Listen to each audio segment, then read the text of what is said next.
Ça y est, on connaît la date quand le FC Barcelone payera la clause libératoire de Nico Williams, ciblé par le club là depuis pas mal de temps. Donc le Barça payera sa clause libératoire entre le 1er et le 2 juillet prochain.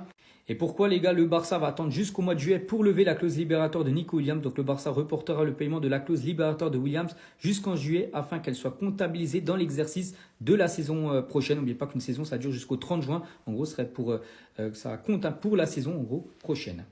Une autre signature, les gars, devrait être faite du côté du FC Barcelone. Donc, Juan Garcia, lui, on sait que c'est officiel. Nico Williams, on en a parlé juste avant, ça sent bon. Et lui aussi, le Messi suédois. Il s'agit de Ronny Bargi. Pourquoi j'ai dit Messi suédois? Parce qu'il est considéré comme ça, du côté de la Suède. Bon, bref, prix de l'opération, 2 millions d'euros plus bonus. Here we go, d'après Fabrizio Romano. Et le joueur, les gars, a quand même refusé 10 clubs. Le Barça a battu une dizaine de clubs dans la course pour le joueur. Des clubs comme Porto, comme Marseille, comme par exemple Tottenham étaient tous intéressés. Il a dit non à tout le monde. Il veut jouer du côté du FC Barcelone. Et on finit aujourd'hui en ce 24 juin avec Lionel Messi. Parce qu'aujourd'hui, les gars, c'est un jour spécial pour Messi. Il fête aujourd'hui ses 38 ans, la Pulga. Les actus foot du mardi 24 juin 2025, c'est parti. On commence par Nico Williams. Le FC Barcelone est sur le point de finir le transfert de Nico Williams. Ce n'est qu'une question de temps. Barcelone veut payer la clause libératoire de Nico Williams le 1er et 2 juillet. Barcelone veut que le jeu soit disponible pour le début de la pré-saison. Du côté de Nico Williams, on apprend que Nico Williams a signalé, c'est-à-dire a informé ses coéquipiers qu'il partira cet été. Nico Williams a dit à Bilbao aujourd'hui qu'il voulait jouer pour Barcelone. Raúl Asensio sort du silence après son expulsion face à Pachuca. Ce n'est pas le début de la compétition que je voulais, mais je n'ai aucun doute sur le fait que je vais renverser la situation. Il est temps de travailler encore plus dur pour poursuivre notre croissance. Merci à tous pour vos messages.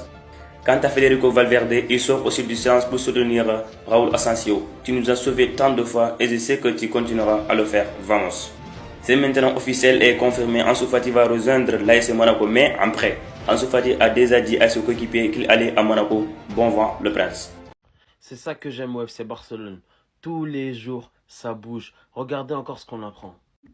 D'après ce que nous dit José Alvarez, Nico Williams sera un joueur du FC Barcelone et débutera la pré-saison sous l'ordre de Hansi Flick. Ça, c'est parfait. C'est exactement ce que les supporters du FC Barcelone demandent depuis des mois et des mois.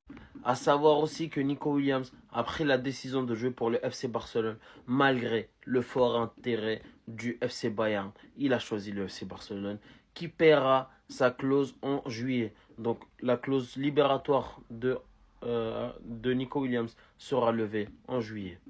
Et l'info importante, elle est là. Hansi Flick valide totalement l'arrivée de Nico Williams. Alors ça veut dire que Hansi Flick, il a déjà préparé son plan pour l'année prochaine.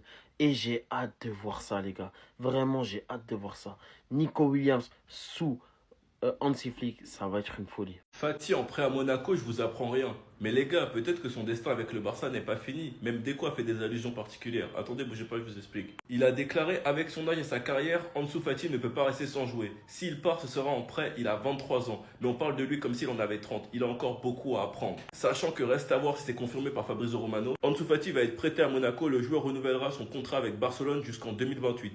Monaco dispose d'une option d'achat de 11 millions. Barcelone peut le racheter pour 28 millions. Visite médicale prévue samedi prochain. Donc reste à voir si l'option d'achat elle est obligatoire ou pas. Mais normalement, il faut attendre les confirmations. Le Barça devrait peut-être avoir une option de rachat. Et ça les gars, c'est très intéressant. Il y en a qui en ont rien à faire parce qu'ils veulent juste qu'ils partent. Mais moi les gars, comme je vous l'ai dit, Ansu Fati, je crois en lui. Et j'attends beaucoup de lui à Monaco. Même Deco qui explique que Fati ne peut pas rester là sans jouer. Et qu'il est jeune et qu'on parle de lui comme s'il avait 30 ans. Comme si sa carrière était terminée. Comme s'il était officiellement finito. Donc oui les gars, j'ai un petit rêve caché où il fait 2-3 saisons à Monaco. Il est trop fort et le Barça le rachète. Et là, je viens et je crie chute à tout le monde. Voici mon rêve. Je vous l'ai annoncé avant. Sinon, vous les gars, vous en pensez quoi? Comme nous sur Tapas, on s'ennuie. Les actus mercato du mardi 24 juin, c'est parti. On commence tout d'abord avec Darwin Núñez qui fête aujourd'hui son année. On va parler de son futur parce qu'il ne va pas rester à Liverpool. Il a donné son feu vert pour rejoindre le Napoli la saison prochaine. À noter que ça peut être pas mal en attaque du côté de Naples. Donc lui avec Lukaku et Kevin De Bruyne juste derrière. Concernant Milos Kerkez, donc le joueur hongrois, donc on peut le voir. Donc lui, avec sa famille, les gars, direction Liverpool pour s'engager avec les Reds. Des nouvelles également concernant le monégasque Magnès Aklouch et Leverkusen suit de près Magnès Aklouch qui devrait quitter bien sûr l'équipe de Monaco. Donc les exigences financières élevées de Monaco rendent l'opération très compliquée parce que Monaco, ils veulent bien le vendre mais pour au moins 75 millions d'euros. Des nouvelles également concernant Casemiro, ancien joueur du Real, donc là il a Manchester United, il pourrait filer du côté du club d'Al Nassr où joue Cristiano Ronaldo, son ancien collègue au Real, et Al Nassr est proche de signer Casemiro.